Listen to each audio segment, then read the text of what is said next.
Ya, halo, selamat malam pemirsa IDIS TV dimanapun teman-teman sekalian berada. Jumpa kembali ya dengan saya. Mohon maaf nih teman-teman agak telat. Kita sudah belum sudah mau setengah 10 malam ya teman-teman ya.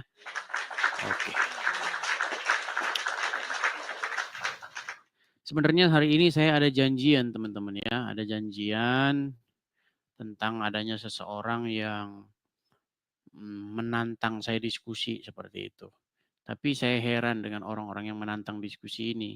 Giliran saya tidak live, di inbox-nya saya, "Ayo kalau kamu berani diskusi dengan saya," begitu. Tapi giliran saya siaran, yang nantang itu hilang gitu.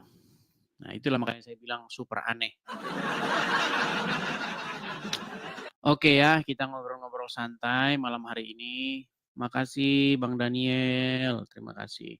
Teman-teman saya ucapkan terima kasih yang kasih gift ya. Yang memberikan gift saya ucapkan terima kasih. Mohon maaf saya tidak bisa. Makasih Bang Aman, makasih. Ya, Muhammad SNR Sub. Waduh, sub apa ini? Sub sub buntut atau gimana? Oh enggak, ya biasa aja Bang. Kok sub? Salam buat Bang Edi ya. Oh iya, silakan. Bang Muhammad SNR, Anda ini muslim, Bang? Aku muslim Bang. Muslim. Oke, Bang. Selamat malam ya. Ini juga saya barusan siaran ini, Bang. Belum ada. Saya malam Ya, hari aku ini tunggu terus ngobrol-ngobrol Bang itu. santai tanpa topik nih, Bang. Ngobrol santai Kira-kira aja Bang ini Bang. gimana? Ini aku mau ngobrol santai sama Abang ini. Oh iya, silakan, silakan, Bang. Silakan, silakan. Karena Bang aku juga baru Muhammad ini, SNR. aku juga baru ini nonton live Abang sama konten-konten Abang itu. Sering nonton live saya sama konten-konten saya. Nontonnya di mana? Jangan-jangan nontonnya di channel gadungan, channel-channel yang suka ngambil-ngambilin konten saya atau gimana? Nontonnya di mana? Ya, dari sini, dari Oh, sini. nontonnya di sini. Oke. Iya. Ya gimana? Silakan. Kan gini Kang, menurut aku Abang itu aku pernah denger Abang itu gimana ya, menjelaskan tentang Al-Qur'an yang itu loh, yang ibadah itu loh Bang. Aku pengen pengen denger kembali gitu loh. Oh, begitu. Karena di room orang Islam sendiri aku nggak pernah mendapatkan apa ya, keterangan yang seperti Bang Edis katakan Iya, seperti itu. iya, karena tausiah-tausiah ya, ajaran-ajaran mereka itu orang-orang dari nggak sekolah. Jadinya begitu. Jadi begini, Bang. Jadi begini. Kita ini kan orang Indonesia. Betul. Betul. Nah, ada satu bahasa yang kita serap ke bahasa kita. Kosakata itu adalah ibadah. Iya, betul. Apakah menurut Bang Muhammad itu bahasa asli Indonesia? Enggak bahasa Indonesia itu. Iya, itu bukan bahasa Indonesia, itu bahasa Arab. Tapi kita serap. Banyak bahasa-bahasa yang kita serap dari luar. Contoh misalnya. Bahasa-bahasa yang kita serap dari luar. Misalnya goceng. Itu kan bukan bahasa Indonesia. Iya, Ya kan? betul. Kemudian gope. Itu juga bukan bahasa Indonesia. Tapi kita serap. Kita pakai. Ibadah. Itu juga bukan bahasa Indonesia. Tapi kita pakai. Nah, maka untuk supaya kita bisa memahami artinya. Kita harus cari. Menurut bahasa aslinya maknanya itu apa. Kan gitu. Iya. Nah, kalau kita cari, kita telusuri dari akar katanya, ibadah itu berasal dari kata a'bud. Dari huruf ain, kemudian huruf ba, kemudian huruf dal. Yang artinya itu Iya. hamba, a'bud, hamba, abada, begitu. Nah, Oke. makanya sebenarnya makna ibadah itu artinya penghambaan diri, bukan gini-gini. Nah, banyak orang salah mengerti ibadah itu maksudnya pergi ke gereja atau pergi ke masjid. Jangan salah. Orang sekarang banyak pergi ke masjid tuh nyolong sendal. Nah, banyak orang pergi ke gereja, cuman mau gosip, banyak. Nah, makanya ini pengertian yang salah kaprah ini itu sudah bagaimana ya, sudah mengakar, mendarah daging begitu. Jadi orang memahami ibadah itu adalah pergi ke sebuah tempat. Kalau orang muslim kebanyakan ibadah itu artinya pergi ke masjid. Mau kemana bro? Mau ibadah katanya. Artinya mau pergi ke masjid. Orang Kristen pun banyak seperti itu. Hari ini ibadah atau enggak? Hari ini berangkat ibadah atau enggak? Karena pemahaman ibadah itu sudah salah di tengah-tengah masyarakat. Padahal arti ibadah itu sebenarnya adalah penghambaan diri. Jadi jadi kalau pertanyaannya hari ini ibadah enggak, itu udah pertanyaan yang salah. Oh. Gitu. Iya sih, gimana ya? Aku sendiri itu kadang dengerin tausiah-tausiah seperti itu kok makin gak nyambung gitu loh. Setelah tahu Bang Edis itu di konten ini, di di akun ini. Iya, Yang bener jadi yang mana gitu loh, aku bingung seperti itu. iya, jadi ibadah itu sebenarnya artinya penghambaan diri. Kalau bahasa Ibraninya itu avodah. Artinya itu kerja atau melayani gitu. Contoh misalnya ini ada majikan ya kan. Kemudian ini ada pekerjanya. Nah, ini melayani ini, itu aslinya ibadah itu artinya kerja melayani atau menghambakan diri. Melakukan pekerjaan, kalau bahasa Indonesianya berbakti. Nah, itu. Simple, berbakti gitu. Nah, banyak orang tidak sadar dia beribadah, bekerja, melayani iblis dengan cara melakukan perbuatan-perbuatan yang iblis perintahkan. Contoh misalnya, kita kan tahu bahwa mencuri, kemudian apa lagi? Korupsi, ya seperti itulah. Korupsi, iya Ya, seperti itu. itu kan sebenarnya dorongan atau keinginan jahat dari iblis kepada manusia supaya dia melakukannya. Nah, ketika seseorang melakukan hal itu sebenarnya dia sudah melakukan ibadah kepada si iblis itu. Banyak orang tidak tahu begitu. Jadi ibadah kepada setan atau berbakti kepada setan dilakukan dengan cara melakukan apa yang diinginkan oleh setan itu. Seperti itu. Cuman Oke, kalau oke, zaman oke. sekarang kan, oh yang penting saya kan nggak bakar-bakar dupa di pohon, berarti saya nggak ibadah kepada setan dong, kan gitu. Pengertiannya sudah sempit gitu loh. Seperti itu. Ya makin parah aja lah menurut aku, orang orang Islam itu kayaknya perlu direvisi kayaknya itu. Iya, jadi begini Bang, artinya kita itu harus memahami sesuatu secara mendalam supaya kita itu bisa betul-betul mengerti begitu. Banyak orang itu yang dia sendiri tidak paham lalu dia debat, banyak begitu. Ya pengertiannya sendiri, maksudnya itu Al-Quran secara itu bahasa Arab, terus diterapkan ke bahasa Indonesia tapi nggak dipahami artinya, itu kan konyol juga itu Bang. Ya. Nah, masalahnya Bang, Abang ini kan muslim. Iya. Nah, kalau saya belajar agama Islam, di dalam agama Islam itu, ini khusus pakar-pakarnya ya, orang-orang yang betul-betul mendalami agama Islam. Itu sudah mengakui Muhammad itu robnya umat. Oh Karena gitu. secara kaidah bahasa, Muhammad itu memang posisi dia itu adalah rob di tengah-tengah umat. Dan umat muslim itu beribadah, berbakti kepada Muhammad itu dengan cara melakukan perintah-perintahnya. Nah, nanti mungkin Abang malah kaget. Iya sih. Tapi itu diakui oleh pakar-pakarnya. Contohnya siapa? Yang mengakui itu namanya Ustadz Faisal Khan. Itu seorang pakar Al-Quran itu. Kemudian yang dari Aceh. Yang namanya siapa itu? Aduh, Aduh, siapa namanya teman-teman yang dari Aceh? Pak siapa yang kemarin cuci darah? Tuh, dia mengakui. Memang umat itu memang beribadah kepada Muhammad. Nah, masalahnya orang nggak tahu ibadah itu apa. Ibadah itu artinya pergi ke kan begitu.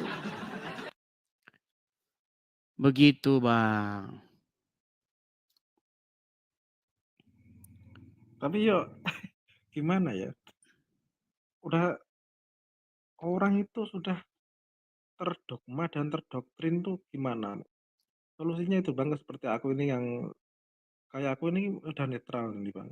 Kalau Hmm. dikatakan Islam itu Islamku nggak seperti orang-orang di sini seperti itu. Saya rasakan seperti itu. Ya, kalau kita melihat agama Islam, Bang ya, bagaimana umat Islam itu sudah mengkultuskan seorang Muhammad. Coba Bang, kalau ada orang yang ngomong tentang Muhammad sedikit, orang Islam ngamuk itu Bang, kujang-kujang, marah itu. Karena memang idolnya, sosok yang sangat dimuliakan, sosok yang sangat dijunjung tinggi, setinggi-tingginya, setinggi langit, itu Muhammad oleh umat Islam. Makanya nama Muhammad itu nempel dengan nama Allah. Coba aja main-main ke masjid. Gitu loh. Cuman orang Islam nunjuk terus sama orang Kristen. Kenapa kamu begitu menginikan Yesus? Yesus tuh hanya utusan saja. Kok kamu begitu? Nah, ternyata orang Islam tuh melakukan hal yang sama. Gitu loh. Nah, cuman kagak ngaca itu loh masalah. Padahal di dalam Kristen Yesus tuh patut layak untuk menerima sembah, menerima kemuliaan, menerima hormat. Jangankan Yesus Bang, raja saja, raja yang duduk di singgasana, yang memerintah rakyatnya, dia patut menerima hormat. Tapi gimana Bang ya, kalau dia di Kristen kok Apalagi Yesus begitu enggak loh. gini Bang, enggak. Kayak gini loh, maksudnya aku mau Hmm. tanyakan kalau di Islam itu menyembah Tuhan itu kan dari apa maksudnya itu seperti Nabi Muhammad itu bilang nggak maksudnya nggak nampak gitu loh. Tuhan itu tidak sejenis dengan kita. Tapi kalau orang Kristen kok Tuhannya kok Yesus gitu gimana itu ceritanya dulu? Bang, tadi kan sudah saya bilang, Tuhan itu bahasa Indonesia. Di dalam Quran, di dalam Bible, Tuhan tuh nggak ada Bang. Yang ada itu Rob, yang ada itu Kurios. Oke, berarti Iya. Tuhan Muhammad itu itu juga Rob, Bang. Rob dia itu. kalau di Islam yang aku tahu sekarang loh ya, maksudnya sekarang yang Hmm. baru-baru aku tahu ini Hmm. Tuhan itu adalah yang memerintah dalam diri kita kan gitu. Iya, itu artinya. Iya. Bukan, jadi kata Tuhan itu telah disalah mengerti oleh banyak orang. Baik orang Islam maupun orang Kristen. Disalahpahami kata itu. Begitu padahal Oh, definisi dari kata Tuhan itu adalah sesuatu yang mengendalikan kamu. Jadi iblis pun bisa jadi Tuhan. Ketika iblis itu mengendalikan dirimu, kamu melakukan perbuatan-perbuatan yang diinginkan oleh iblis, maka yang jadi Tuhan di hidupmu itu si iblis itu. oh iya iya iya. Berarti di Itu Kristen juga Tuhan, itu kata Tuhan itu jabatan Bang, itu sama dengan Tuhan itu sama itu. Tuhan, Tuhan itu sama. oh iya iya. Itu kata yang sama. Cuman di dalam bahasa Indonesia itu sekarang jadi beda. Karena berkembang, zaman itu berkembang, jadi orang memahami itu berbeda. Padahal itu kosakata yang sebenarnya sama. Sama dengan kata tahu itu sama Bang. Saya tidak tahu, saya tidak tahu, itu sama. Oke, Gitu. ya saya masuk masuk suka nih. Dapat dapat ilmu baru lagi nih. Terus aku mau tanya lagi tentang itu loh Bang. Apa yang tahu loh ya, maksudnya aku soalnya cari tahu di Islam sendiri nggak dapat ilmunya. Ini Hmm. tentang Isra Mi'raj itu gimana, Bang? Kok tuh Isra Nabi Muhammad Mi'raj. Oke, berjumpa masalah di masalah Isra Mi'raj itu memang cerita itu kalau kita telusuri dengan secara mendalam itu akan membuat orang Islam itu menganggap itu lawakan. Makasih Bang Siratul Mustaqim. Gini, kenapa saya katakan begini? Oke, apa yang Anda tahu tentang Isra Mi'raj? yang saya tahu Isra Mi'raj itu yang kalau dari cerita-cerita itu ya, Hmm. Nabi Muhammad itu perjalanan yang nggak masuk akal gitu. Maksudnya itu terus bertemu Tuhan di apa? Sidratul Muntaha. Di apa tuh? Iya, di atas langit gitu. Ini Ya. Tuhan ada di sana gitu. Saya berkesimpulan seperti itu. Ya, jadi begini Bang, cerita Isra Mi'raj ini menjadi satu studi khusus bagi saya. Cuman ini tema lama ya, tema lama yang sudah saya bahas puluhan tahun ya, 10 mungkin lebih dari 10 tahun yang lalu ya, belasan tahun yang lalu. Gini, jadi di dalam cerita Isra Mi'raj itu dikatakan Muhammad itu dibawa oleh sosok yang namanya Jibril. Jadi dia masuk ke Ya, langit 1, langit 2, langit 3 sampai langit ke-7. Ya kan? Nah, jadi di dalam cerita itu ya. langit itu diketok katanya, pintu langit itu diketok. Gitu kan? Ya kan? Nah, terus tidak mau dibuka tapi mendengar kata Muhammad katanya langsung kebuka itu pintu pintu langit. Ya kan? Nah, begini cerita itu, tapi itu kita nggak usah masuk situ lah nanti kayak nonton film Sun Gokong. Gini. Gini, Pak. Ketika kita membaca cerita itu, di situ dikatakan Muhammad tuh ketemu sama Allah. Lalu Muhammad itu diperintahkan untuk sholat 50 kali. Bener nggak? Iya. Coba Bang, sekarang kita hitung-hitungan ya. Kita pakai anu dulu. Kita mau serius dulu hitung-hitungan. Ini Allah ini agak-agak agak lain ini. Kenapa saya bilang agak lain? Gini, coba Bang, dalam satu kali sholat berapa waktu yang Anda butuhkan? Dari ambil air wudhu, ya kan? Kemudian Ya. persiapan, ambil sajadah dan lain sebagainya sampai Anda selesai itu kurang lebih berapa waktu yang Anda perlukan dalam menjalankan satu kali sholat? Paling ya 5 menit cukup lah. Kapan wudhu? Hafal. Udah Enggak hafal. wudhu Bang, enggak wudhu. Cepet-cepetan pokoknya Bang. Gini Bang sholatnya. Iya. Bang, Kan ini memang kalau kan ini sholat, memang ajarannya seperti itu. ya gini, kalau Anda sholat, Anda kan harus mempersiapkan diri dulu. Belum kalau rumah Anda di masjid. Bener nggak? Belum kalau Anda Ya. sholatnya ke masjid. Iya nggak? Ya. Apa sholat, boleh nggak sholat nggak usah di masjid terus? Dari maghrib, azhar, di rumah aja nggak pernah sholat ke masjid. Boleh nggak? Gak boleh. Ya iya harus ke masjid. Masa Anda mau jalan? Dulu belum ada motor Bang. Dulu jarak masjid tuh masih jauh-jauh. Jangan ngitungnya zaman sekarang, ngitungnya di zaman Muhammad. Gitu loh. Jangan pikir Muhammad hidup di abad 21. Ayo kita pakai logika ya, pakai ini. Kalau misalnya kita bikin 20 menit gimana? Oke, Jajal, coba. Sekitar 20 menit. 20 menit 20 menit. ya. Allah minta berapa kali, Bang? 50. 50 kali, kali 50. 20 menit kali 50 kali. Itu ada 1000 menit. Bayangin, 1000 menit dibagi jam ya, bagi 60. 16 jam, Bang. Sehari berapa jam, Bang? 24. Sehari 24, dikurangi 16. Sisa berapa, Bang? Sisa 8 jam. Orang perlu tidur nggak, Bang? Iya. Bisa nggak manusia nggak tidur? Nggak bisa. Nggak bisa. Satu hari manusia tidur berapa jam? 8 jam kan? Ya, tergantung. Ya. Rata-rata 8 jam lah. Kita pukul rata 8 jam, ya nggak? Ya kan? Ya. Nah, 8 Ya, jam. Itu habis, Bang. Waktu 16 jam itu sisanya habis buat sholat. Kapan acara makan? Makan kapan, Bang? Kerja kapan? Kerja. Mandi kapan? Mandi. Ngurus anak kapan? Makanya Allah agak lain, Bang. Nah, makanya waktu Allah nyuruh sholat 50 kali sehari, itu Allah bercanda, main-main atau bagaimana?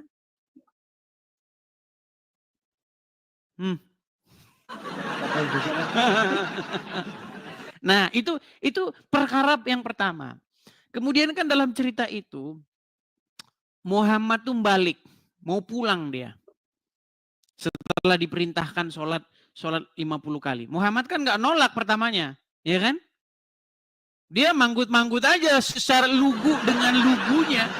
Dengan lugunya dia menerima perintah sholat 50 kali sehari itu. Makasih ya. Kemudian waktu dalam perjalanan pulang dia ketemu sama Musa. Bang jangan bacain komentar. Lihat sini. Itu komentar nggak usah diliatin. Komentar nggak usah diliatin. Orang ngomong apa aja di komentar itu nggak usah ini. Gini. Aku nggak perlu itu kok. Aku nggak beda kok sekarang. Ketika biar sesama komentator aja yang mereka saling debat di dalam kolom komentar. Kita ini aja. Jadi sewaktu Muhammad pulang, Musa bilang sama Muhammad, "Ya Muhammad, umatmu tidak akan kuat." Musa kan pengalaman nih kan? Ya kan? Umatmu tidak akan kuat, balik lagi katanya. Ditawar sama Muhammad. Jadi 45. Ya kan? Artinya Allah masih kekeh, pengen banyak sholatnya kan? Nah, terus akhirnya tawar lagi, balik lagi ke Musa. Masih belum kuat, balik katanya. Balik lagi. Muhammad dibikin kayak bola pingpong. Yes, datang ke Musa, ditampel lagi, dis, ya kan? Balik ke Allah. Ya kan? Sama Allah digini lagi, dis, ya kan? Balik lagi. Jadi Muhammad dipingpong dia. Balik lagi ke Allah, balik lagi ke sini ya kan. Nah, ketika Muhammad dipingpong oleh Allah dan Musa, sampailah kepada tawaran 5 kali sehari. Ya sudah, 5 kali sehari sholatnya. Nah, di dalam riwayat Isra Mi'raj itu, dikatakan ketika Muhammad balik lagi, tahu nggak apa kata Musa? Nggak kuat umatmu. Balik lagi katanya. Makasih Anjeli. Nggak kuat umatmu. Akhirnya apa? Apa akhirnya? Muhammad bilang, sesungguhnya saya malu untuk kembali lagi dan menawarnya. Jadi kalau kita belajar dari sini, angka 5 itu bukan dari perintah sholat di dalam Quran. Angka 5 itu didapatkan karena Muhammad malu. Bayangin, ketika ada perintah sholat di dalam Al-Quran tertulis, ngapain Muhammad capek-capek dikerjain Musa? Kenapa dia nggak hanya ngomong saja, ya Allah, ini di kitabmu ini, engkau menyuruh kami sholat 5 kali sehari. Jadi cerita sholat 5 waktu itu nggak ada di Quran. Itu nggak ada. Mau sampai kiamat, sampai botak nggak ada dalam Quran. Sholat 5 waktu itu dapatnya hasil permufakatan Allah, Musa dan Muhammad. Itu pun Musa masih menyuruh menawar lagi. Seandainya Muhammad balik lagi pasti dikurangin lagi. Tapi Muhammad bilang saya udah malu Musa mau balik lagi katanya. Udah malu di situ Muhammad. Cobalah pakai logika. Siapa itu, Bang? Gimana? Karangan siapa itu? Itu di dalam buku Sirah Nabawiyah gitu, Isra Mi'raj.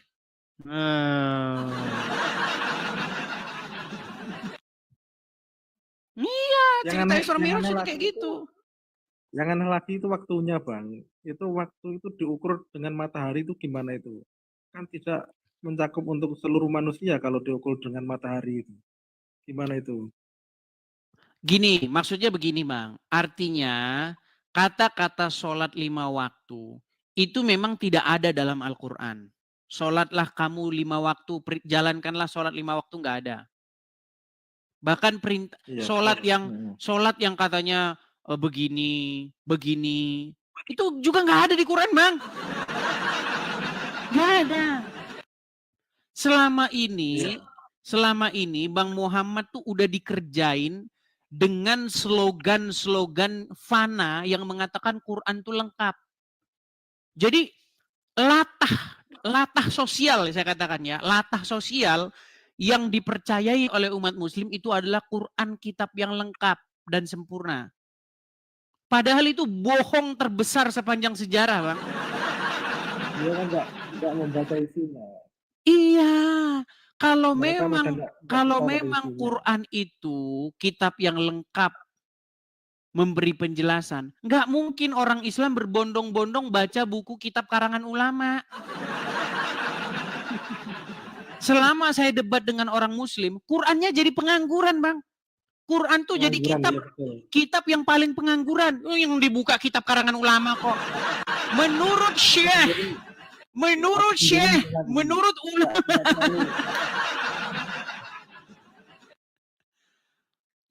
Nggak terlalu membaca Al-Quran itu, cuma membaca tulisannya saja. Iya. Sendiri itu ya. Artinya begini, Bang.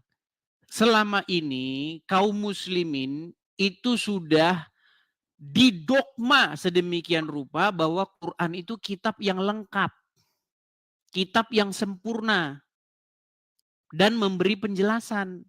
Tapi ketika orang Islam ditanya soal agama Islam, Al-Qurannya jadi pengangguran, nggak dipakai. Yang dipakai kitab karangan Syekh begini, kitab ulama kitab unyu itu yang dibuka. Kitab karangan-karangan. Al-Qur'annya pengangguran. Iya, memang itu fakta, Bang, nggak usah kita pungkiri. Itu fakta. Coba tanya orang Islam, kalau sholat tangan begini, dapat dari mana itu? Tahu begini. Dapat dari mana? Takbiratul ihram begini. Nggak tahu, memang nggak ada di Quran. Gitu loh. Berarti kita setiap hari itu orang Islam itu mengikuti kitab lain. Iya, makanya saya bilang, saya tidak setuju kalau kitab sucinya orang Islam itu disebut Al-Quran. Karena apa? Kitab sucinya orang Islam itu bukan Al-Quran. Kitab hadis Bukhari, Sahih Muslim. Itulah yang dipakai untuk menjelaskan agama Islam. Karena orang Islam tidak menemukan jawabannya di dalam Al-Quran. Coba sekarang saya tanya sama abang sebagai muslim nih. Apa alasan umat muslim membuka kitab Bukhari? Sahih Bukhari, Sahih Muslim, kitab karangan ulama ini, syekh ini. Apa alasannya? Nggak tahu. Karena Al-Quran tidak mampu menjelaskan. Betul nggak? Betul. Iya. Seandainya Al-Quran mampu menjelaskan, dibuka ayatnya dalam Quran. Kalau memang apa ya maksudnya Al-Quran itu benar-benar itu, harusnya Tuhan kan adil. Setiap manusia kan berhak mempunyai bahasa sendiri-sendiri dari Tuhan seperti itu. Iya. Di dalam saya pernah diskusi ya, mungkin ini juga tema lama. Semua tema yang saya ajukan ini tema lama sebenarnya. Gini, di mana ayatnya suruh sholat pakai bahasa Arab? Kalau ada saya lompat dari Monas. Gak ada, Bang. Sholatlah kamu pakai bahasa Arab, gak ada. Wajib sholat pakai bahasa Arab, gak ada. Itu termasuk bentuk Arabisasi dunia. Dulu ya Bang ya, bangsa Romawi Yunani itu melakukan penjajahan budaya, makanya ada Helenisme untuk menghelenisasi seluruh dunia. Nah, dilanjutin sama orang Arab ingin mengarabisasi dunia. Gitu loh. Mereka ingin menjajah budaya dengan cara apa? Dengan cara memaksakan orang pakai bahasa mereka. Gitu. Tapi kalau orang Islam itu benar-benar membaca, itu Al-Quran itu ada loh yang bilang apa intinya itu orang itu mau apa intinya itu tidak harus berbahasa Arab gitu loh. Apa itu? Quran yang mana itu nggak tahu saya, lupa saya. Ya, jadi begini Bang, saya kasih contoh ya, saya kasih contoh. Ketika kita benar-benar meneliti, benar-benar menggunakan akal sehat kita. Muhammad sholat pakai bahasa apa? Pengikutnya sholat pakai bahasa apa? Bahasa Arab, Bahasanya dia atau bahasa orang lain? bahasa Arab. Iya, bahasanya Bahasa dia dia, sendiri atau bahasanya orang lain? bahasa dia sendiri. Iya, dia mengerti nggak apa yang dia ucapkan? Ngerti? Dia bahasa Iya, bahasa dia. karena Muhammad orang Arab, dia pakai bahasa Arab. Dia sholat dengan bahasa yang dia mengerti. Nah, umat muslim tidak mencontoh. Umat muslim malah sholat pakai bahasa yang lain. Yang dia tidak mengerti. Betul? Iya. Iya. Ada sebuah hadis memang. Sholatlah kamu sebagaimana kamu melihat saya sholat. Pertanyaannya, apakah itu soal bahasa? Tidak. Pasti bukan soal bahasa. Karena lawan bicara dia orang Arab juga. Kecuali lawan bicara dia orang Yunani. Sholatlah kamu seperti kami, pakai bahasa Arab. Nah itu. Iya sih. Begitu. Lagi pula, kalau kita benar-benar meneliti Bang. Di dalam riwayat itu kan dikatakan, sholatlah kamu sebagaimana kamu melihat saya sholat. Betul? Betul. Coba sekarang saya tanya, abang muslim sholat? Sholat Mengucapkan enggak? Tahiyat enggak? Tahiyat awal, tahiyat akhir? mengucapkan. Coba tahiyat awal gimana? Ya Arabnya ya Bang ya. Arabnya coba. Tahiyatul mubarakatus sholawatut thayyibatulillah. Seperti itu. Oke, tahiyat akhirnya. Tahiyat akhirnya disambung dengan kama sholaita itu ya. Assalamu alayka ya ayuhan nabiyyu. Betul? Ya betul. Coba diingat-ingat dulu. Assalamu alayka ya ayuhan Assalamualaikum nabiyyu. Betul nggak? ayuhan nabiyyu warahmatullahi wabarakatuh. Oke, coba apa Assalamualaikum. artinya? Apa arti assalamu alayka ya ayuhan nabiyyu? Artinya kurang lebih itu memberi salam kepada para nabi gitu ya. Bukan kepada para nabi. Assalamu alayka. Tahu nggak artinya apa? Ya kepada nabi itu. Bukan artinya, terjemahannya. Kurang mengerti, Ya, kurang paham. gawat. Karena orang Islam, Bang, assalamualaikum itu artinya permisi, Bang. Iya. Contoh, assalamualaikum. Tok tok tok tok tok. Artinya permisi. Kalau mau pergi juga begitu. Assalamualaikum. Permisi. Padahal arti assalamualaikum itu, Bang, artinya bagus, Bang. Assalamualaikum itu artinya bagus. Salam sejahtera atas engkau. Damai sejahtera ada padamu. Selamat sejahtera ada padamu. Itu arti assalamualaikum. Tapi gara-gara orang Islam memikirkan itu artinya adalah permisi, makanya mengucapkannya begini. Nah itu. Padahal artinya adalah damai sejahtera turun atasmu. Nah, di dalam at-tahiyat, ketika Anda sholat, Anda mengucapkan assalamu alayka ya ayuhan nabiyyu. Betul nggak? Betul. Artinya salam sejahtera atas engkau wahai nabi. Kata ka, bedanya ka dengan kum. Kalau ka itu engkau satu orang. Ya, assalamu alaika itu damai sejahtera atasmu satu orang. Tapi kalau assalamu alaikum, damai sejahtera atasmu banyak orang. Kalian. Kalau kum Ya, itu jamak, kamu banyak. Tapi kalau ka itu kamu satu orang. Nah, jadi ketika Anda mengucapkan assalamu alaika ya ayuhan nabiyyu, artinya salam sejahtera atas engkau wahai nabi. Menjadi pertanyaan besar. Waktu Muhammad sholat, apakah Muhammad ngomong gitu? Coba pikir pakai logika. Kalau yang saya tahu seperti itu, Bang. Kalau Muhammad sholat dia ngomong kayak gitu sama siapa? Assalamualaikum ya wahyuhan nabi. Masa dia ngomong sama rohnya sendiri? Iya, Makanya baru saya tahu aku bilang, ya. Bang. Makanya saya bilang, semuanya kalau kita teliti, Bang, semuanya hanyalah cerita-cerita nggak jelas. Gitu loh. Bagaimana mungkin kita bisa percaya bahwa sholat yang dilakukan oleh umat muslim itu seperti yang dilakukan Muhammad? Waktu Muhammad sholat, dia sholawatan nggak, Bang? Allahumma sholli ala Muhammad. Dia ngomong gitu nggak? Nggak tahu. Yang saya tahu seperti itu. Masa dia ngomong, ya Allah, limpahkanlah kesejahteraan atas Muhammad dan keluarganya dia.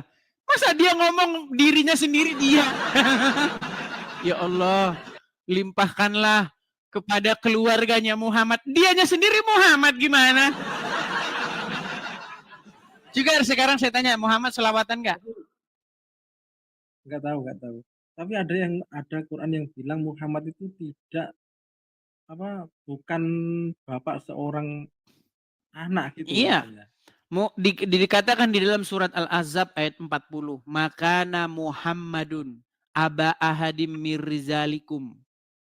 Muhammad itu bukanlah bapak dari seorang laki-laki pun di antara kalian. Jadi Muhammad itu bukan bapak satu pun dari laki-laki di antara kalian. Zaman sekarang orang banyak ngaku-ngaku keturunan Nabi. Muhammad itu bapak saya. Bapak saya itu turunan Nabi, turunan Muhammad. Dan orang Indonesia kalau ketemu orang yang ngaku Habib, turunan Muhammad, cium tangannya, cium tangannya. Bekas cucian kakinya diminum. Makanya saya bilang, Bang, sudah terlalu nyata bahwa umat muslim itu mengkultuskan Muhammad dan keluarganya Muhammad. Makanya turunan-turunan Muhammad dalam tanda kutip ya, saya bilang dalam tanda kutip karena mereka itu harus ngaku-ngaku turunan Muhammad. Itu menjual bagaimana keistimewaan Muhammad. Keringetnya Nabi itu harum, saudara-saudara. Lebih harum daripada minyak kasturi. Bang, alasan orang cuci baju kenapa? Saya kalau kerja siang-siang, Bang, kalau kerja siang-siang keringetan, alasan saya ganti baju dan cuci baju itu kenapa? Ya biar nyaman dipakai. Ya karena bau, Bang. Betul? Iya. Iya. Betul. Bagaimana mungkin Muhammad keringetnya wangi, dia nyuci baju?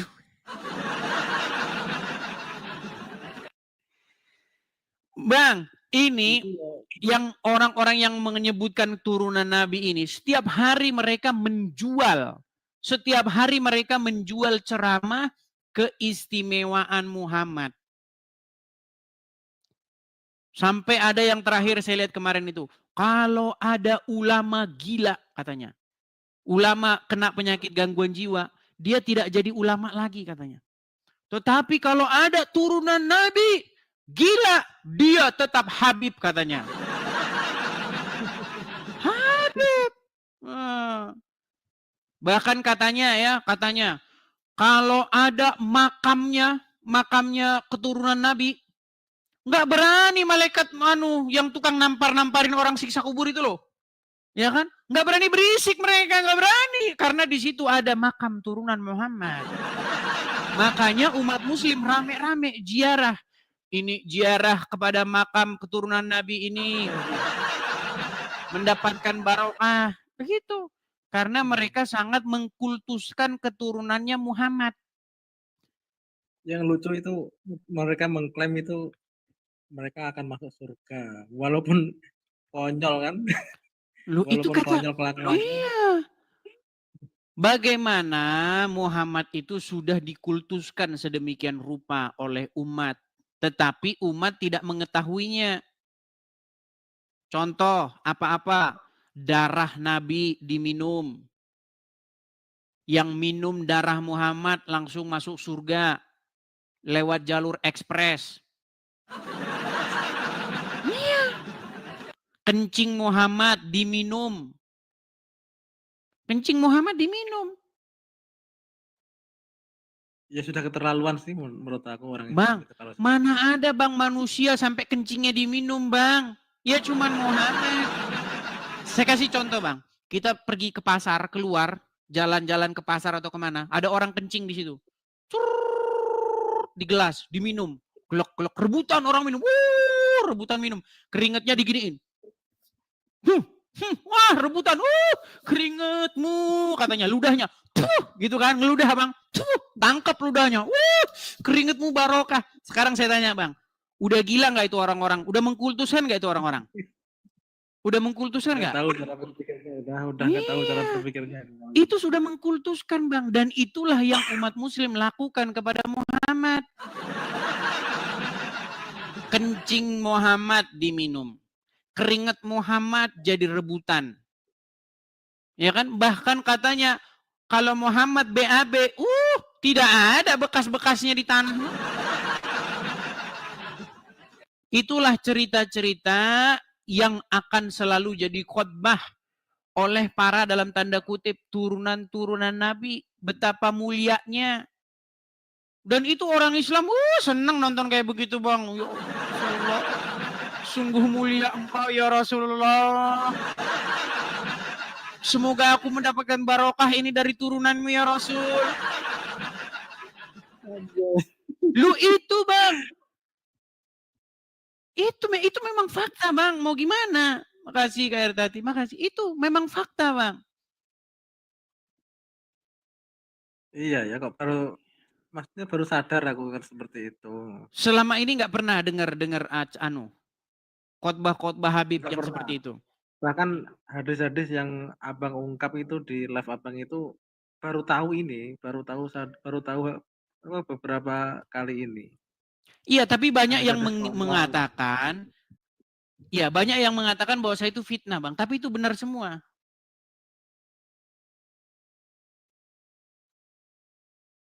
Bahkan saya sampai berpikir kok iya ya, masa ini hadis ini bikinan siapa kok, atau nggak ada sumbernya atau gimana gitu.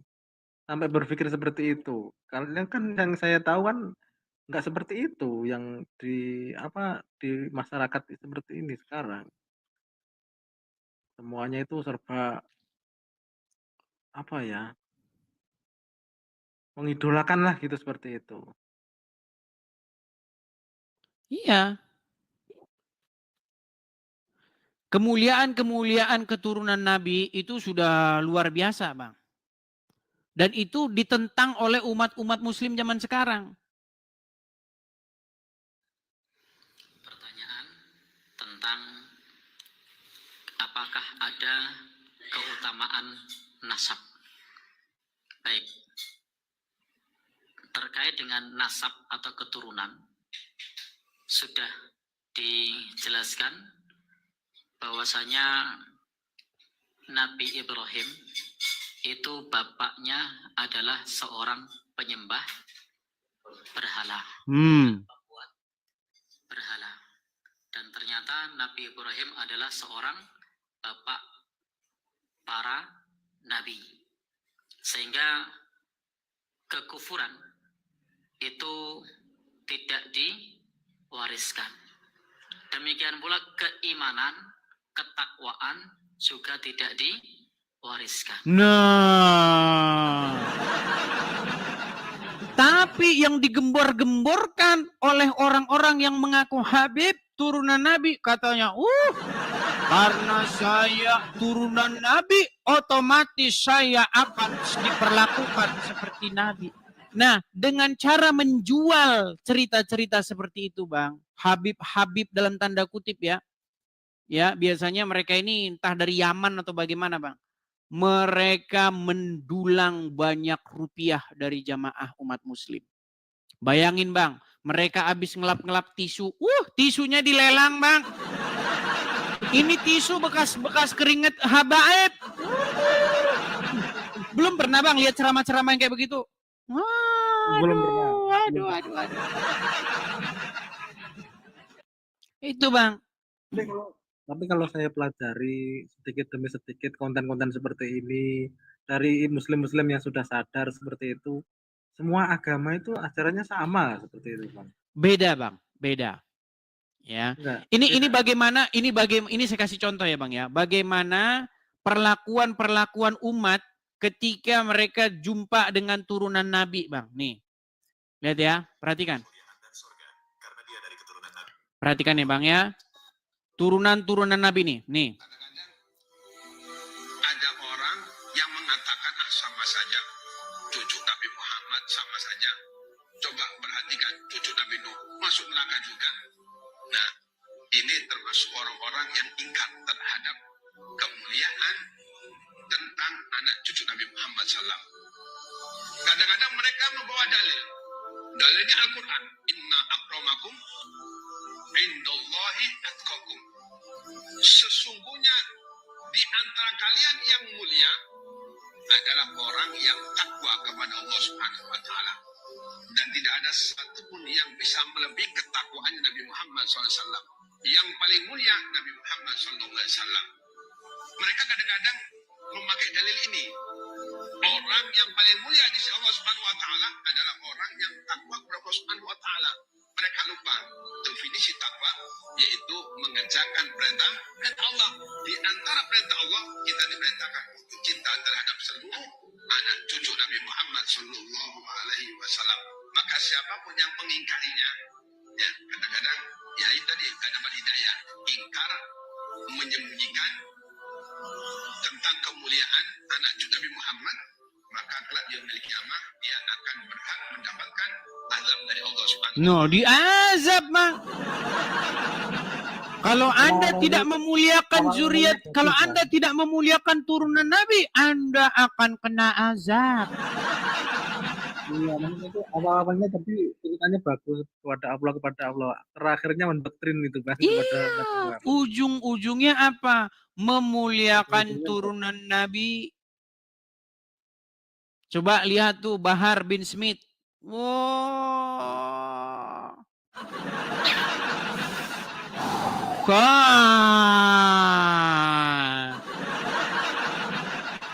Dia yang mengendalikan surga ya. Cucu Nabi, jangan salah, cucu Nabi berani apa cucu Nabi? Cucu Nabi nih, gitu. Saya itu ya, ketika berdiskusi dengan umat Muslim, seringkali umat Muslim itu salah paham dengan saya. Padahal apa? Padahal saya itu mengajak supaya umat Muslim itu ngerti dengan ajaran agama Islam. Al-Quran itu memerintahkan, menyuruh untuk beriman kepada Injil. Ada seperti itu, Pak? Loh ada. Di dalam Al-Quran itu diperintahkan kaum muslimin ya untuk beriman kepada kitab-kitab sebelumnya, kepada Taurat, Ya, kepada Injil. itu. Karena di dalamnya terdapat petunjuk dan cahaya. Tapi yang umat muslim lakukan apa? Mereka tidak beriman kepada Taurat dan Injil. Mereka berimannya kepada kitab karangan Syekh Fulan, dan Syekh Fulan. Akhirnya apa? Akhirnya ketika ada seorang Habib datang, mereka minum air bekas cucian kaki Habib. Oh belum lihat Bang videonya? Minum bekas air cucian kaki Habib? Wah, berat nih Abang ketinggalan zaman kalau begini. Ketinggalan zaman Anda, Bang.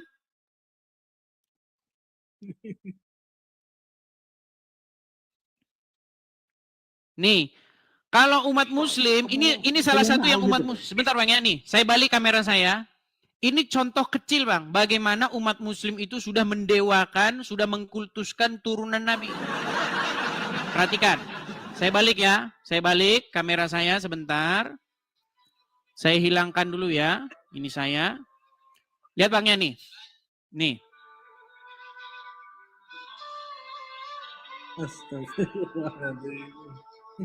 Turunan Nabi, saudara-saudara.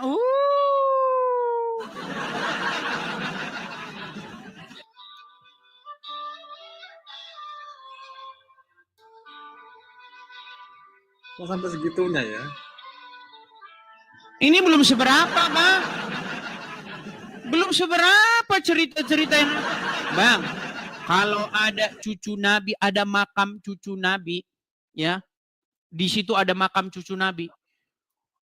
Malaikat-malaikat penyiksa, siksa kubur nggak berani datang, Bang. Takut katanya ganggu istirahat cucu Nabi. Betul lah kan? Mereka ini. Katanya Ya kan? bilang, hei, malaikat penyiksa, kamu tidak tahu di sini ada cucu Nabi. Akhirnya apa? Yang tadinya seharusnya disiksa, minggir mereka semua, Bang.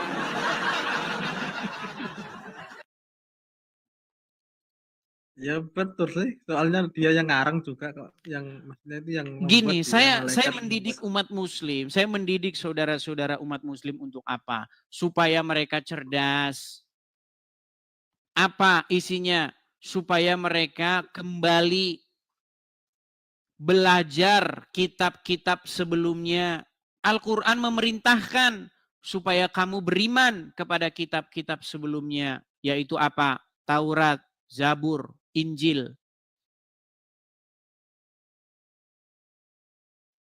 Iya sih. Iya. Gitu loh. Tapi kebanyakan orang malah membaca kitab yang dari luar Kitab yang Al-Quran itu. sesudahnya. Kitab yang sesudah Al-Quran. Itu baru satu contoh nih, Bang. Kita ambil contoh lagi. Banyak contoh ya, Bang ya. Banyak contoh. Nih misalnya nih. Kita ambil lagi contoh nih. Nih.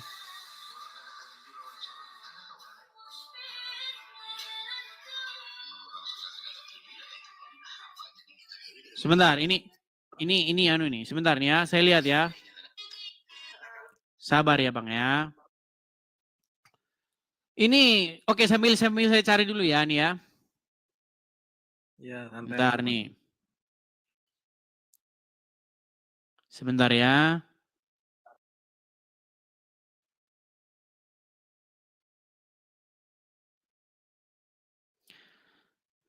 Sebentar ya, Bang ya.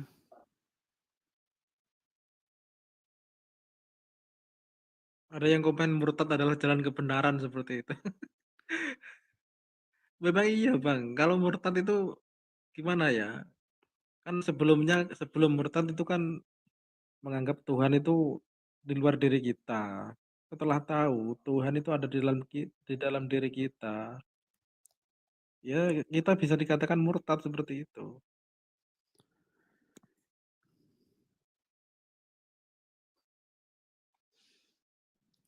Ya, makanya kadang-kadang saya besok mau bikin galeri dulu lah ya. Soalnya kadang-kadang kalau pas kita cari dia nggak dapat. Harus kita siapin di galerinya. Tapi ada itu, Bang. Bagaimana ceramahnya itu adalah tentang makam tadi. Kalau ada di situ makam Habib, malaikat-malaikat penyiksa ya, yang tukang nyiksa-nyiksa kubur itu nggak berani datang. Nggak berani datang, takut mengganggu cucu Nabi. Begitu. Oke gitu Bang Muhammad. Ya, gantian katanya ini ada yang bilang gantian. Oke, mungkin ada yang mau menanggapi ya. Kita kasih kesempatan kepada muslim yang lain. Nanti disangkanya apa ya? Saya ini tidak memberikan kesempatan, disangkanya saya ini ngada-ngada atau bagaimana gitu ya. Sebentar.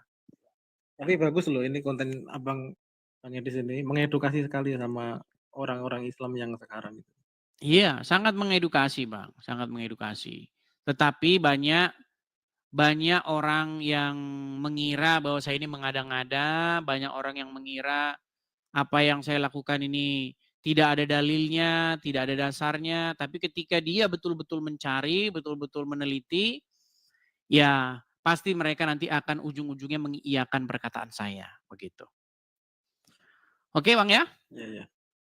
Oke, Terima selamat kasih, Bang, malam Bang Muhammad SNR. Kok shop ini toko? Toko ini Bang. Ya, kalau toko kayaknya kebanyakan huruf O-nya. Jadi itu shop buntut. Nggak tahu. Oke, terima kasih Bang Moh SNR. Oke. Selamat malam ya, saya turunkan ya. Ya, itulah teman-teman ya.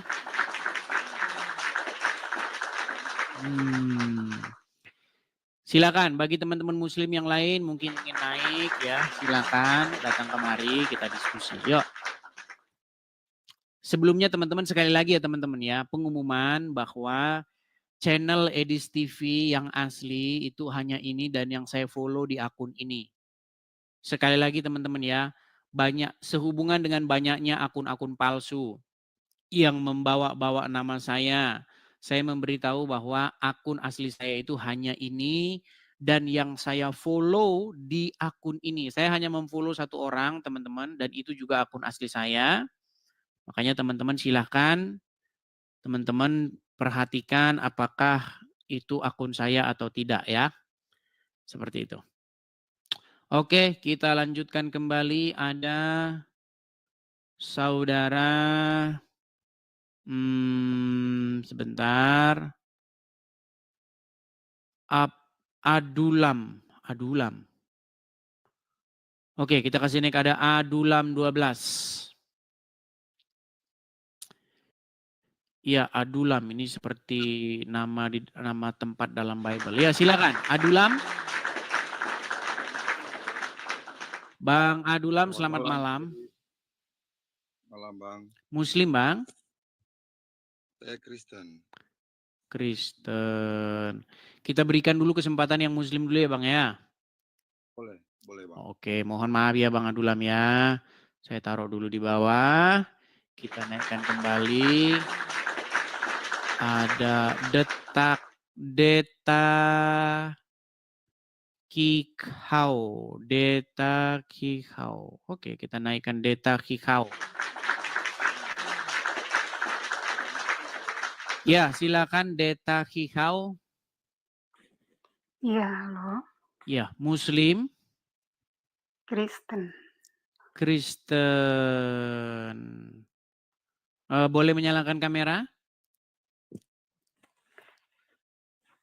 Iya, boleh. Ya, silakan nyalakan kamera.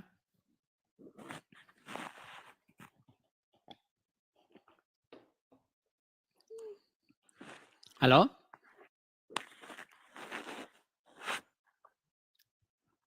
Gelap gulita? Oh, oke. Ya, Deta Kikau, apa tujuan atau Anda ingin naik kemari? Mukanya jangan separuh-separuh ya. Halo? Iya, halo. Ya, coba yang jelas wajahnya. Yang jelas? Pengumbang ini jaringannya. Ya, silakan. Apa yang mau Anda utarakan? Kenapa Anda mengajukan permintaan naik? Silakan. Saya permintaan naik. Dari tadi kan saya nonton itu memang benar sih. Ada benarnya. Karena sekarang banyak ajaran-ajaran sesat. Jadi kita harus banyak belajar. Setiap agama harus banyak belajar dari agamanya. Oke, hanya itu?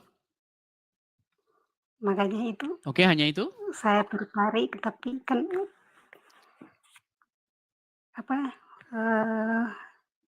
Edis TV cuma mau undang Muslim ya.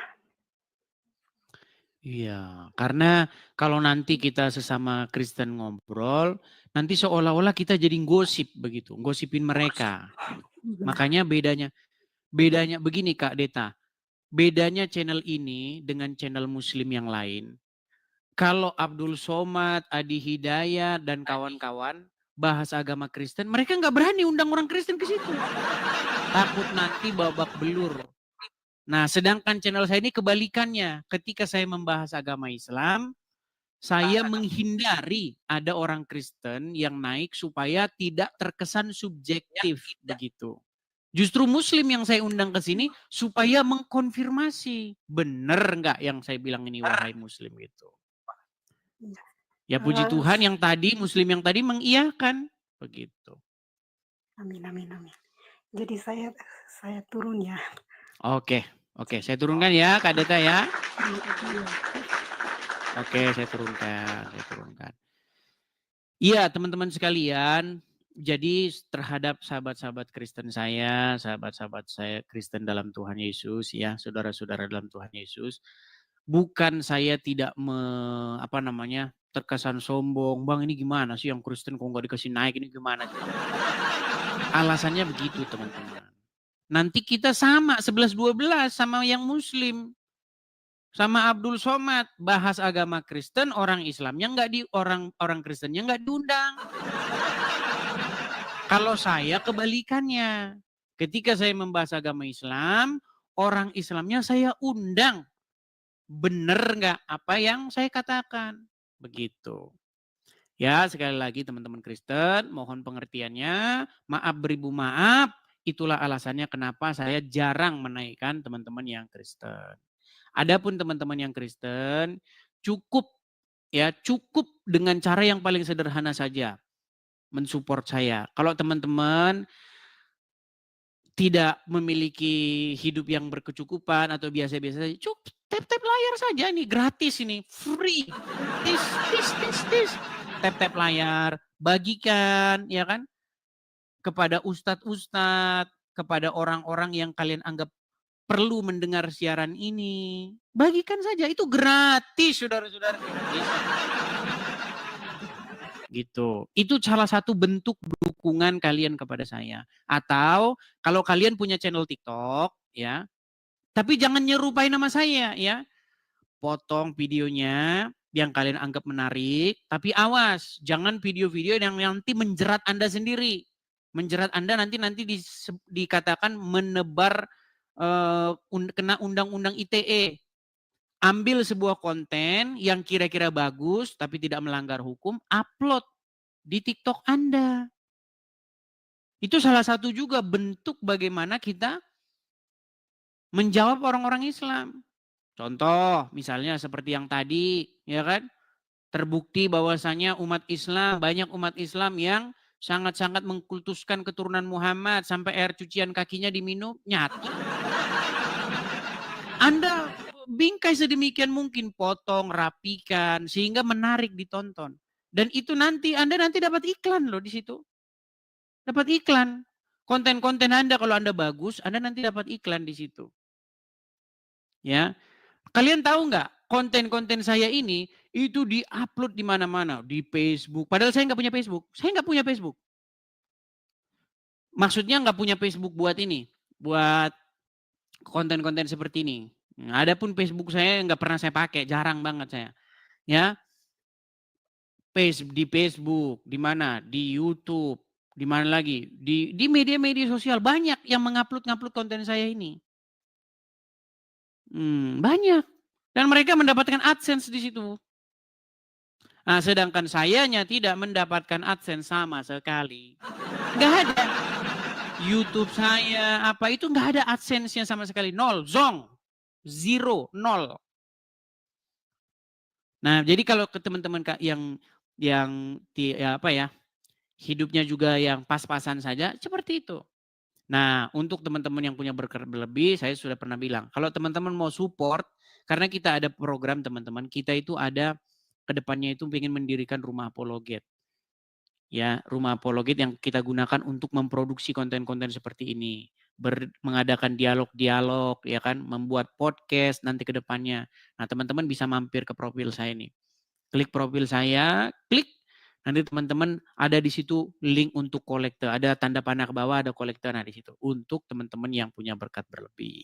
Khusus kepada teman-teman yang punya berkat berlebih. Itu ya teman-teman ya. Jadi mohon pengertiannya kenapa tidak saya naikkan yang Kristen, kenapa jarang saya naikkan, karena seperti itu. Jadi mohon pengertiannya ya, seperti itu. Kalau teman-teman masih bingung, saya nggak tahu itu Bang, klik ini profil, ini segala macam link, aduh saya pusing. Nah ini, saya kasih tahu teman-teman nih ya. Karena banyak juga teman-teman yang orang itu nggak mau ribet. Padahal cuma mengklik begitu dia tidak mau ribet. Nah ini teman-teman, silakan teman-teman tangkap layarnya kepada teman-teman yang punya berkat berlebih. Teman-teman bisa support ya, berkolekte bersama-sama untuk mendirikan rumah apologet di sini. Jadi teman-teman silakan tangkap layarnya, screenshot. Untuk teman-teman yang punya berkat berlebih, teman-teman bisa support pendirian rumah apologet di situ ya. Seperti itu. Oke, kita lanjutkan kembali. Itu atas namanya saya ya teman-teman ya. Atas namanya saya. Silakan yuk. Nah, nih si Uncup nih. Ini yang melarikan diri terus dari saya ini. Lihat mukanya gelagapan. Ini ketika depan dia. Ayo silakan. Kita kasih naik ada grosir madu MTM. Grosir madu. Ya, selamat malam grosir madu. Apa kabar, Bro? Ya, bagus. Kabar baik? Baik. Oke. Ya, gimana, Bro? Sudah menyimak dari tadi atau baru saja datang? Terlalu banyak tadi ngoceh tadi, jadi aku tinggal aja sebentar. Oh, Aku mau nanya aja begitu. nih, Bre. Coba Mau nanya kameramu, aja nih. coba. Bang, kameranya tenang dulu, tenang. Taruh begitu yang bagus gitu loh. Biar nggak goyang ke sana kian kemari, begini. Tenang dulu, Bang. Jangan goncang dulu, jangan goncang. Bentar. Aku ambil ini, bentar ya. Kau pun masih cari anu Nah, malam-malam. Masih kerja malam-malam. Enggak, udah mati lampu tadi. Padahal di dalam Al-Quran dilarang umat muslim itu kerja malam, betul? Bukan kerja deh, sudah mati lampu, enggak dengar kuping kau, Bah. Enggak, menurut Al-Quran boleh enggak umat muslim cari nafkah di malam hari? Macet. Grosir, bolehkah umat muslim bekerja mencari nafkah di malam hari? Boleh. Boleh. Berarti ayat Al-Quran hanya jadi pajangan saja? Iya. Pajangan saja. Aku mau nanya dulu. Kenapa Al-Quran kamu jadikan pajangan? Enggak. Aku mau nanya dulu. Boleh kan? Oke, sebentar, enggak, biar ke situ dulu kita, nanti habis itu kita lanjut gini. Mau nanya dulu, aku Sebentar. Di dalam ayat Al-Quran, sebentar dulu grosir. Gini loh, di dalam ayat Al-Quran, kamu, kenapa kamu takut bener ditanya agama Islam? Enggak, soalnya kau ngoceh terus enggak, aku enggak bawa. Soalnya kalau kau ngomong itu enggak ada betulnya, Dis. Jadi aku mau nanya aja. Loh, sekarang saya tanya, betulkah ada ayat Quran mengatakan diciptakannya siang bagi kamu untuk mencari rezeki dan diciptakannya malam bagimu untuk beristirahat? Ada nggak ayat begitu? Ya terus kenapa? Aku kan lagi istirahat nih, Des. Saya nggak bilang kamu lagi istirahat. Berarti siang diciptakan untuk apa? Untuk beribadah. Ayat tadi bilang untuk apa? Mencari nafkah, betul? Nafkah itu ibadah, Des. Oke, Makanya mencari aku enggak mau nafkah. cerita sama kau Malam begitu, Des. diciptakan untuk apa? Ibadah juga. Mana ayat Qur'annya? Mana ayat Qur'annya? Baik. Saya akan tunjukkan kepada kamu ayat Quran. Lihat betapa takutnya mereka ketika ditanya, teman-teman. Jadi umat muslim ini kalau diskusi beraninya nanya, kalau ditanya nggak berani. Kalau ditanya tidak berani.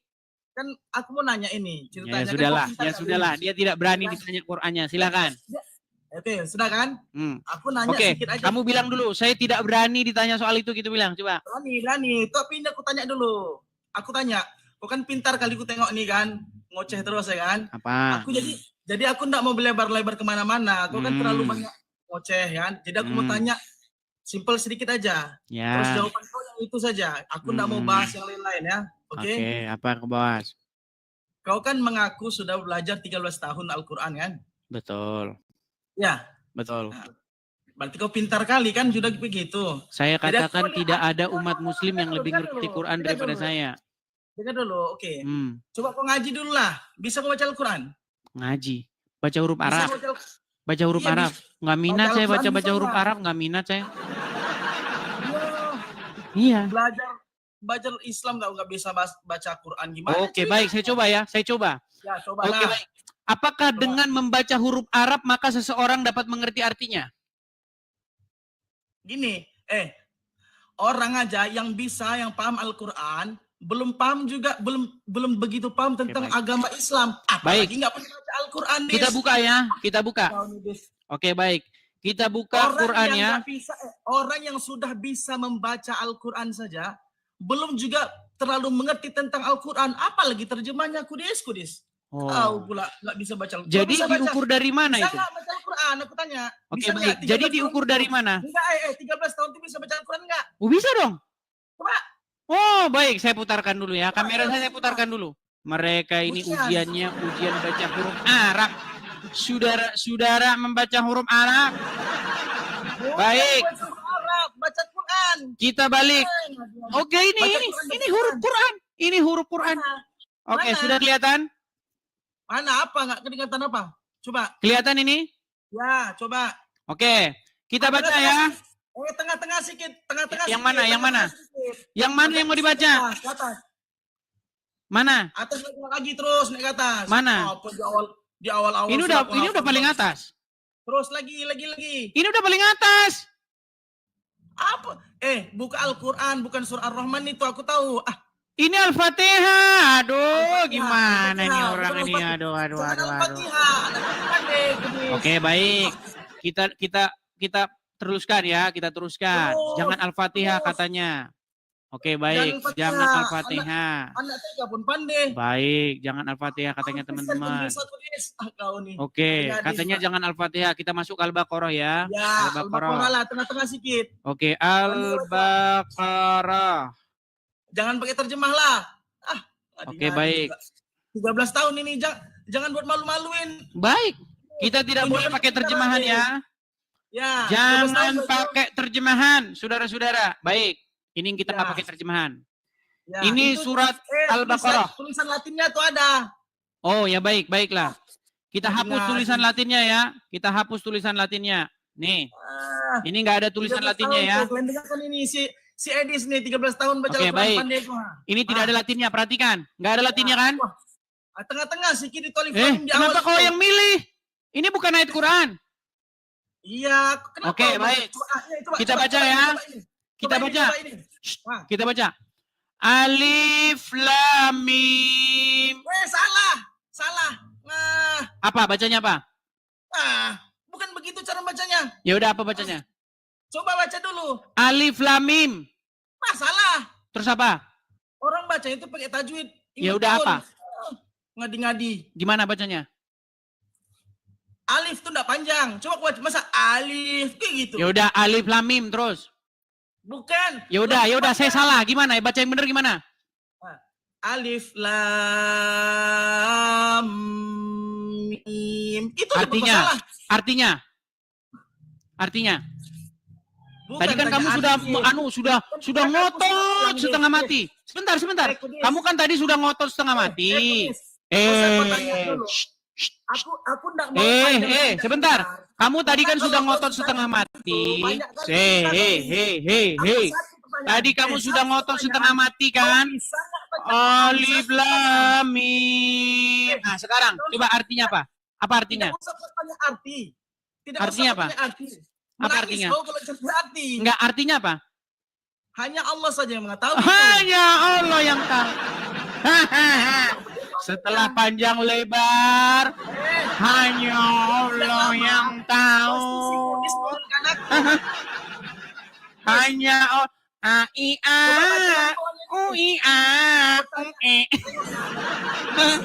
Sekarang saya tanya, apa bedanya dengan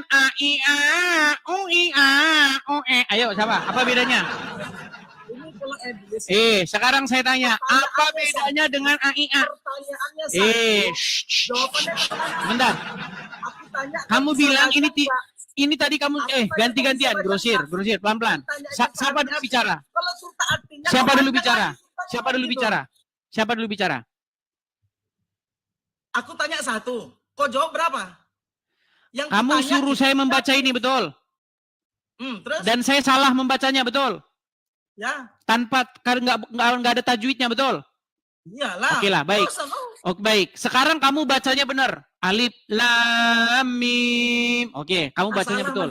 Masih salah. Ya udah saya salah lah. Sekarang Anggaplah saya salah bacanya, anggaplah kamu gantian dulu bicara. Yang 3 begitu enggak bisa. Aduh, Gantian, saya Jawa bicara dulu tahun. benar. Yang Kamu bangga-bangga bacanya ini. benar, dengar. Kamu bacanya benar, kamu tajwidnya Pasti kamu bilang benar, kalau artinya apa kan? kol-kolanya benar, semuanya benar. Sekarang saya tanya, artinya apa? Artinya itu hanya Allah yang mengetahui. Nah, ya udah, sekarang saya punya ayat, Ya. A I A U I A U E. Apa artinya? Kalau kalian tahu Sebentar, 13 tahun. enggak, saya tanya artinya apa? Artinya. Sebentar, sekarang saya tanya. Apa artinya? Apa artinya A I A U I A U E? Sekarang saya tanya apa artinya? Itu adalah mujizat yang terbesar. Karena apa? Maknanya sangat dalam. Maknanya sangat mendalam. A I A U I A U E. 13 tahun loh. 13 tahun kayak gitu. Baca nggak bisa apalagi hati kan. Percuma. Baca aja nggak bisa apalagi Percuma. artinya. Mau bacanya bener, tajwidnya bener, percuma. Masalahnya apa? Masalahnya tetap aja kagak ngerti artinya. Rasanya sudah 13 tahun dia mengaku pintar. Bentar lagi aku diturunkan ya. Enggak diturunkan.